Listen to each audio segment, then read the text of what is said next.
Welcome to the Woman in Power Conversation with the President. My name is June Beland, and I am the founder, president, and CEO of the Women's Chamber of Commerce of Nevada. We will talk with many of members who are presidents of committees, division leaders, board of directors, corporate members, young professional, and advertisers. Today, I would like to welcome John Pennington. Well, thank you very much. Thank you. And John is a longtime member. He's also part of our printing and printing companies. And John is AA Printing, but you also have a new company. We also a year ago we opened up and expanded now into the T-shirt business. So we do direct-to-garment, screen printing, embroidery, and promotional products as well now. I know our young professionals already talked to me. They says we've got to go get our young professionals. So they want to do some. They're going to be running for the. Doing the cancer walk for women and stuff too. So, but they want their own. So when they decide to go on a sports thing, or they like to go out and like to go running, or like to get back to the community. So when they do, they want to have the Women's Chamber, young professionals. Right. So And that's what we're here for. We have it to direct to garment. So there's no minimum. You come in and have one shirt printed same day or next day, or we do the screen printing where you can get a bulk. A large amount. So. Right, and that's right next to your print shop. Right next door. We have a doorway now that you come into the print shop, you get your print, and you walk through the door into the T-shirt shop.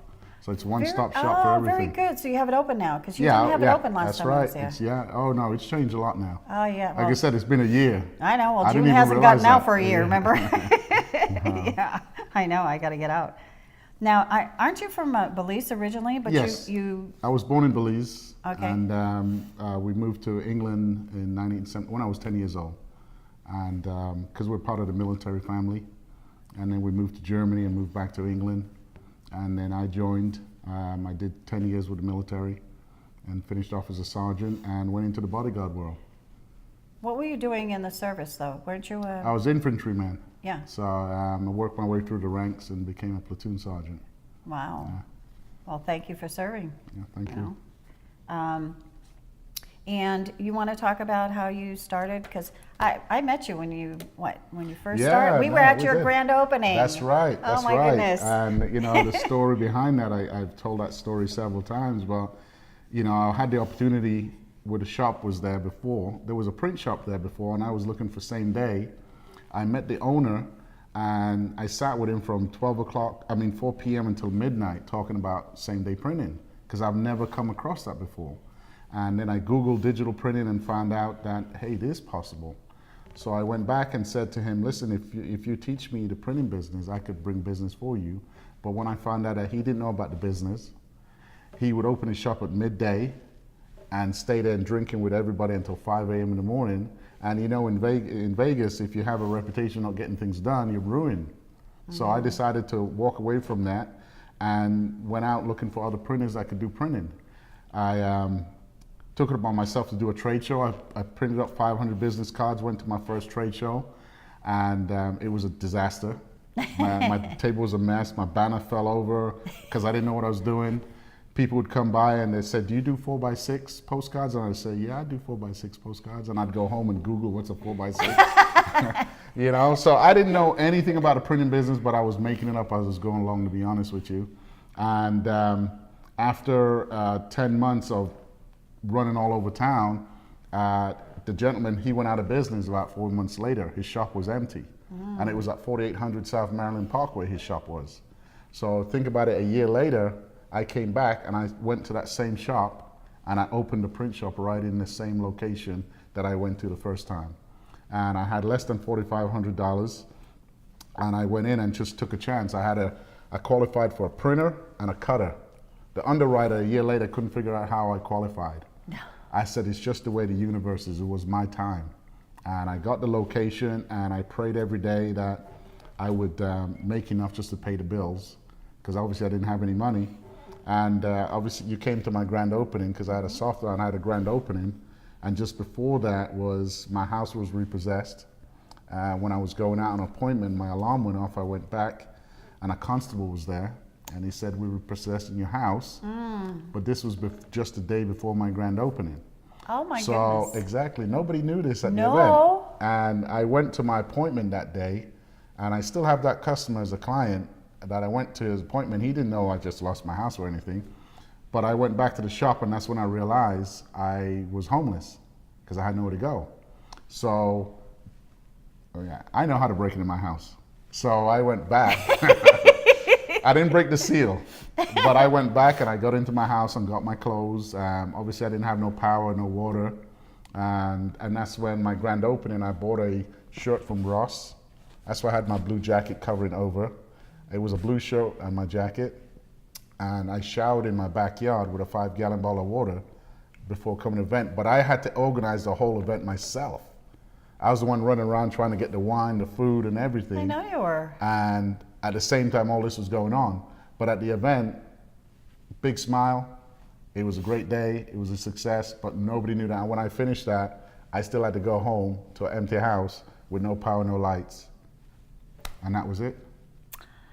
Gosh. Yeah, No, we did not know, but that's it. That's what it comes down to, the story of starting a business. And I mean, everyone has their own stories, but do you quit or do you keep going? My decision was, I'm going to keep going. You know, obviously, I found a house a week later because I was taking my clothes. That's a true entrepreneur, by the way. A lot of it, they all have stories. If you Yeah. don't have those stories, then things must have been easy. And if it's that easy, something's going to go wrong along the way. No. Because that's what makes you stronger, and it shows your determination to get things done when you want to. Opening my first one wasn't a peach either. No, Yeah, it never is. That's what it takes, though, and that's why you got entrepreneurs. You got people who say, "Well, I just don't want to do that. I don't want to go through all that stress." Or they'll try it, and then the first obstacle comes along. They go, "You know what? I'm done." Well, that's not an entrepreneur. Yeah, that's what I'm saying. No. So obviously now, 8 years later, I have a print shop.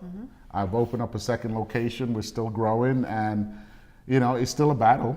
You know, I've always been proud of you. I always thank you. I always told you that because I could see it in you, you know, and you can see it in people, or it's not there. You're right. You know. see the hard workers like yourself, because I've come Yeah. across those people, and I could tell that person's a hard worker like me, you know. Yeah. And then you get along just fine because you understand it.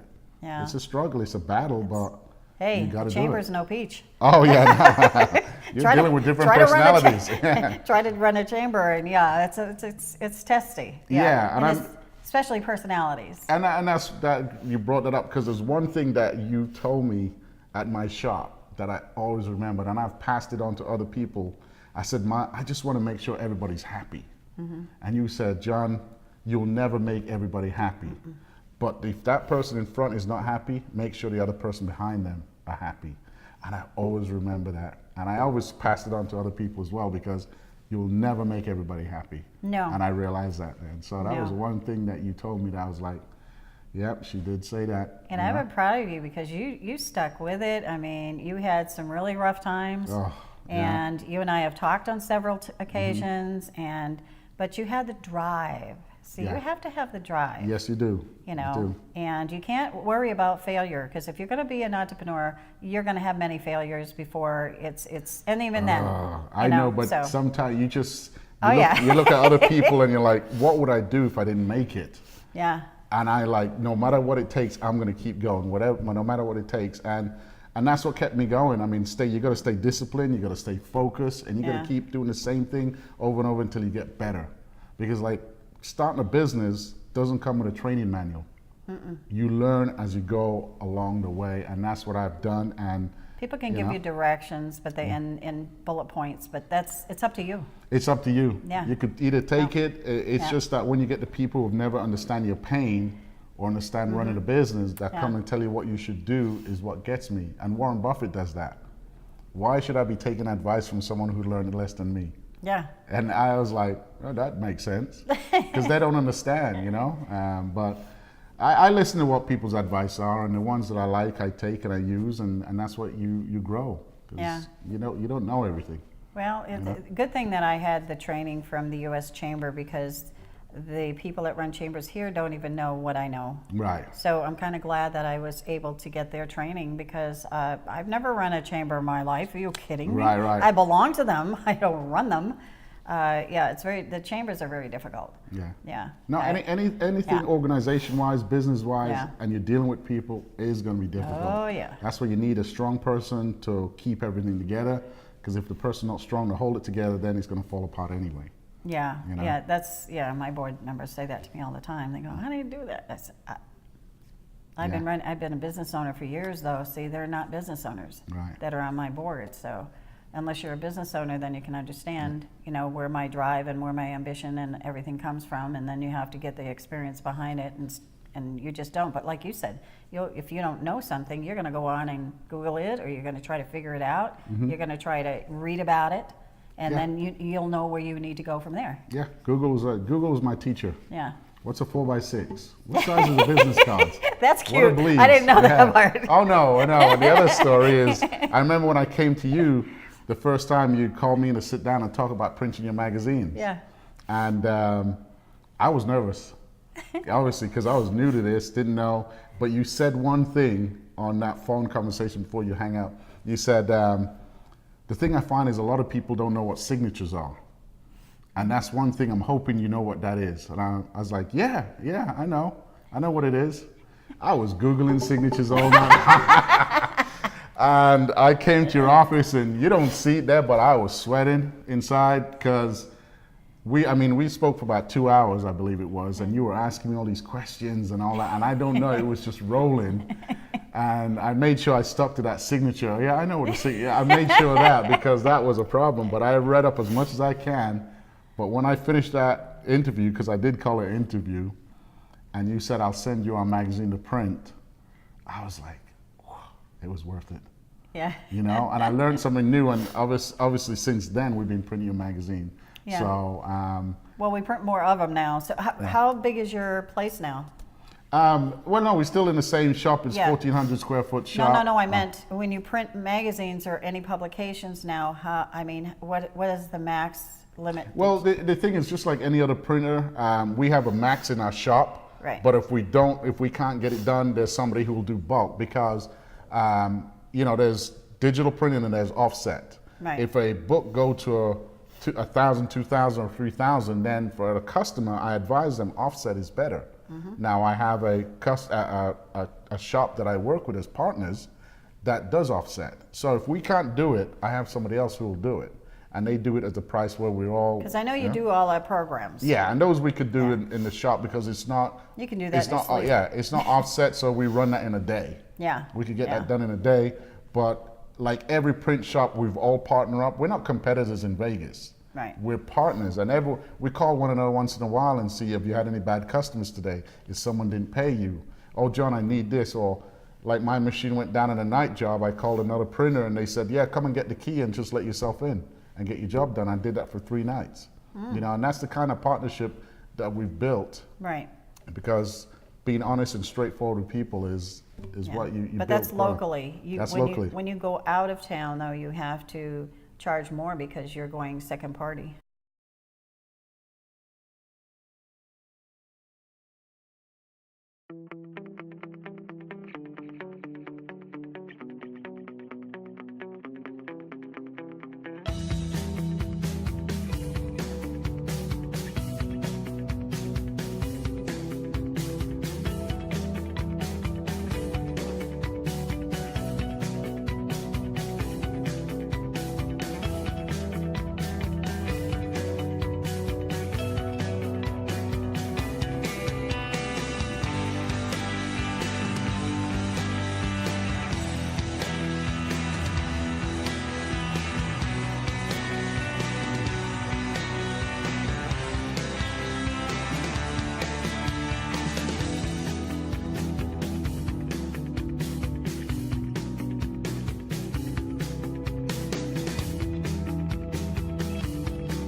Yeah, not really, because if you're going out of town, it's wholesale, and their prices are still low that you could make enough without really charging the client a lot of money, depending on who you are. Because some people get it cheap and still charge a lot. But we try and keep it where we keep our customers coming back because our prices are good. and the quality is good. But we try not to send too much out of state. Right. We want to keep it here in Vegas. Right. You know, Right. so that's what we work Yeah, because on. you only go up to a certain capacity here locally. As a digital, Right, yeah. right. But no, I mean, there's companies here that could go really big too. I mean, we have some big companies here in town. I know, and they you know. charge a lot though. Yes, they do. Yes, I Yes, know. they do. So, That's why I don't go there. yeah, they do. So people tend to go online out of state. The thing I say is it's, you know, some people go, well, I ordered online and, you know, it's this and that, but you never know what you're going to get. No. And if you have an event and you order these books and they don't make it on time, or they come in and they're not correct, you can't Yeah. walk in and say, hey, fix this. Yeah. But us, you could walk in the shop and say, can you get this done? And I'll stay there all night. Yeah, if see, I have you've to. done like samples for me. You've only done one copy, you know, sometimes for me. If I have a Yeah. digital one, I usually go and try to have a hard copy done. Mm-hmm. You know, so I have it for record. You know, because our digital goes through issue, and we reach all the Chamber of Commerces throughout the United States, international, and abroad. Mm-hmm. So, which it is 1.7 million by the time you Right. get through. And the digital is really good, but people like hard copies as well. So. And the good thing about a digital printing is that we could do one. The same way with the T-shirt. Now we wear Yeah. the digital, we can do one T-shirt. Right. You go to a screen print and they want a minimum. Yeah. 12, 24, whatever. Yeah. So we try and make it as easy as possible and fast for the customer to get what they need. What is your customer base like now? You're just a hustler. I mean, and you're always are you out there as much in the expos as you used to be? Not as much now because the second shop takes up a lot of my time. But for the first 5 years, I was everywhere, and that's what you have to do as a small business owner. You have to network. I know people say, "Well, I'll hire a sales rep." I tried that, but they're not you. So No. you have to go out and sell your company because you're the brand of your company. So I used to go to the morning breakfast, the luncheons, and evening, but now I've slowed down a lot because it's tiring, number one. Yes, it but is. then we've built a network as well that when I go places, people know who we are. Right. They're the ones selling my product because this is the guy I told you about, the printing company. Here, give me your card. You need to do business with him. Right. So they're selling me already out there that some of the places I don't need to go, or I've partnered up with them that they are selling me as the printer. Right. So, and that's what you got to do as well. You need to partner up with people because some organization hits a market that I will never get to. So I just partner up with them and say, yeah, we'll trade or we'll do something to work together, you know. So, yeah, but I don't now with the second shop is until I get that shop up and running on its own. I got one employee running it right now and an operator, but eventually I want to get a graphic designer and I want to get another front desk person. Because my manager is what's running it right now. But we want to get to the stage where it's constantly bringing an income that I could pay wages. So I'm hoping by next year, that'll be running, the printing shop is running, and now I could go and do more networking and shake hands and kiss babies and stuff like that. Now you sound like a politician. Are you going to run for office? Yeah, right. No. Oh my gosh. Sheesh. And what type of organizations do you get involved with and stuff? I mean, do you give back to the community? You know, none of us have time. Come on, I run the chamber, and I still have to give back to the community. So. Yeah, we Yeah. do.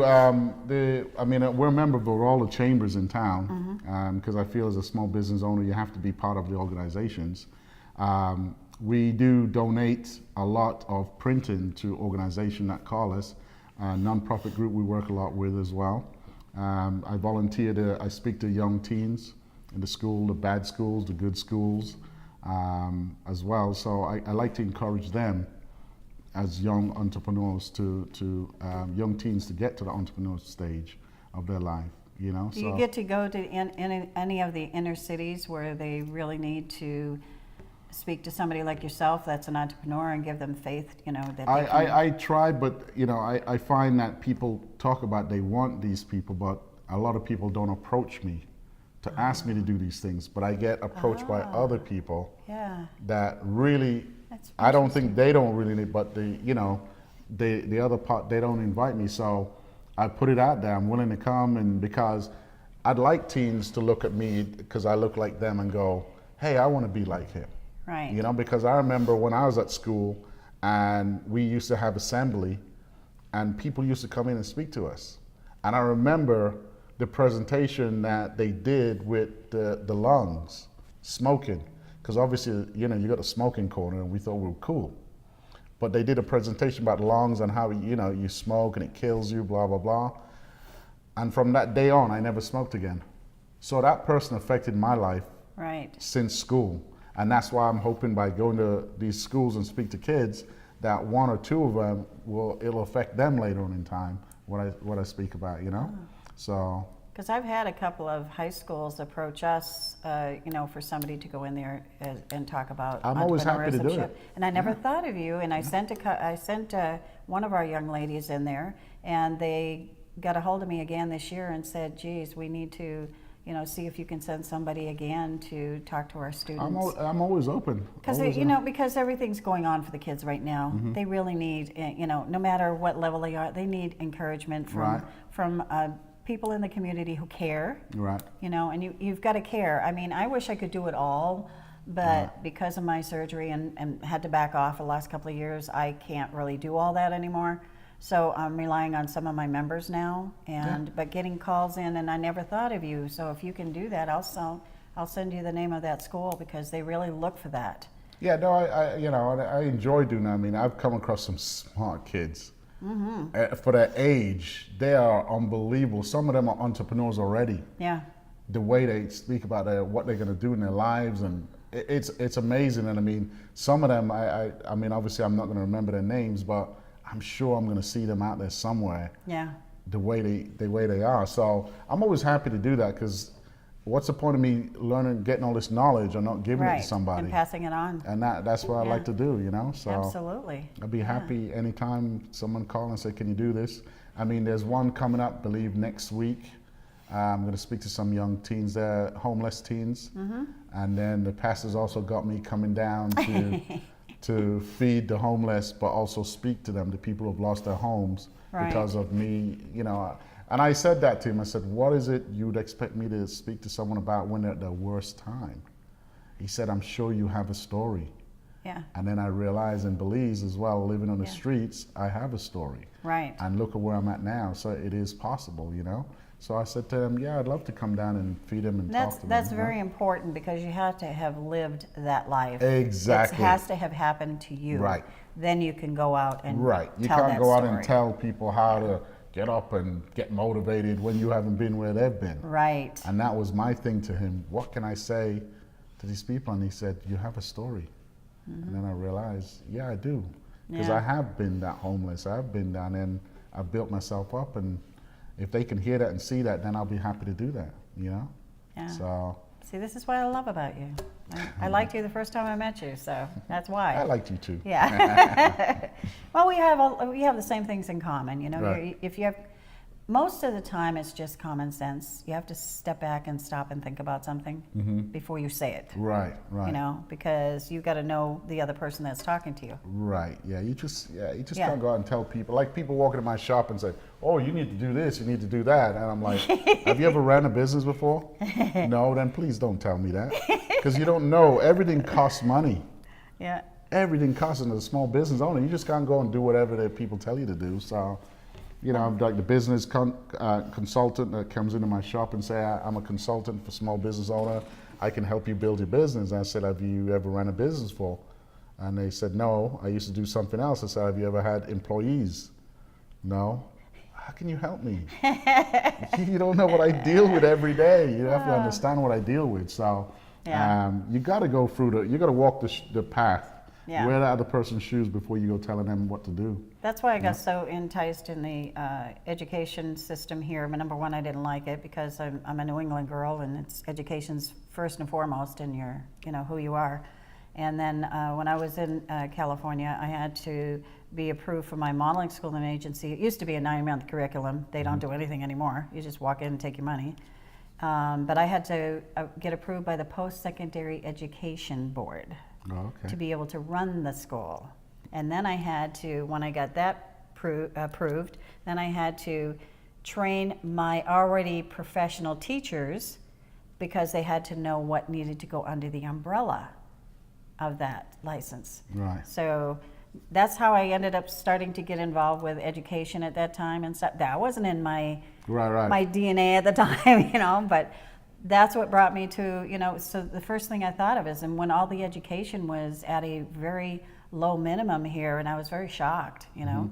And because again, my kids were grown now, and then they don't go to school, so I wasn't paying attention to it. But the chamber brought my attention to it, and then all the board members, and that's when we finally developed the Legacy Foundation to get scholarships, because I had no idea. But reading these students, we got some really awesome kids in our school system that are just not being paid attention to, you know, because they have gone, which my board members didn't realize. I paid attention not to just their grade point average or anything like that. First thing I looked at, do you go to school every day or most of the time? Because if you have a student that's got a 4.8 or whatever, so high, and you see that they skip school half the time, I don't want to give a scholarship to that student. They didn't earn it. You know, the person that earned it, and the stories that you have for families here, we don't have enough money. That's why we're going after more this year. I told the big companies too, you got to give us more money. These kids are they're going to like filling out 20 applications, and maybe they'll get one $1,000 scholarship, but then they got to get more because they got a 2-year or 4-year college. And that's not enough. And that's when we started paying attention to everything that was going on here, and we said, oh my gosh. So we got to invest back into but these kids reading and some of them, because Patricia and Lee and I, a couple of them, we cried. You know, we just looked, you know, and read these, and we just, gosh, we want to just have all this money to help all of them, because God bless them, they're good. I know. You know, and so. But that's our thought. Can't help everybody, but help the next one behind. Yes. But you can't, you know. So if we help a few, then we're okay. We started with 3 the first year. We had 5 this year. Right, and that's the thing is, I saw look at it. If you help 3, you help 5, and those people out of those 5, if 2 of them move on to help another 2 people, it just keeps going. Exactly. You know, so it's paying it forward basically. This is the first time we're going to be inviting all 5 students in December to the Athena Awards. So they can be introduced and you know, tell us how they're doing and everything else. So it's gonna be kind of nice. Yeah, no, it's I've been donated at least twice a year to the scholarship, the Miss Anna Brown scholarship, and I get to meet the kids, and I was like, oh, this, because you never know where your money goes, or anything, but to actually go and meet them, I was like, you know, this is great. And I'm lucky because we go through the Public Education Foundation, so it's very reliable, and almost every person that's somebody in this town is on that board, and making sure that all of our monies go to where they need to go to, because otherwise than that I wouldn't have started it, because I would have never knew who I could trust. Oh yeah. I mean, you know, and I'm sure people are setting it up right. It's just, I mean, the thing about Miss Anna Brown is, Hannah. I said to her, I said, you know, I really like to help. I don't have a lot, but I can give you this amount. Right. And she said, you know what, John? It helps every kid. Oh yeah. And that's why, because I'd like to give more, but we're still small, so. Yeah. You know, but she said everything. Well, we're nonprofit. We like to give, but you know, we can't give that much. But I mean, we will do whatever we can during the course of the year. You know. But I want to thank you so much for coming. It's been a long time. We're so busy, we don't get to see each other. I know. I can remember when we used to come by and sit down for a couple hours and talk. But nowadays, you know, just before this, I was all over town, and here I am now, and I'm going to leave here. I'm going to rush all over 215 in Decatur now, and it's like I never stop. You know. Well, I want to thank you so much for coming, and I'm so proud of you. You have no idea. Thank you've come a long, long way. I met you from the beginning, and now look at you. And now you can offer our young teenagers and our young growing adults, now you can help them out now. Yeah, and that's what I want. You know, you got to leave a legacy. Yes, you can. You know, so. Okay, well, thank you for coming. You're welcome. And this is June Beland, Woman in Power, and we will see you next time.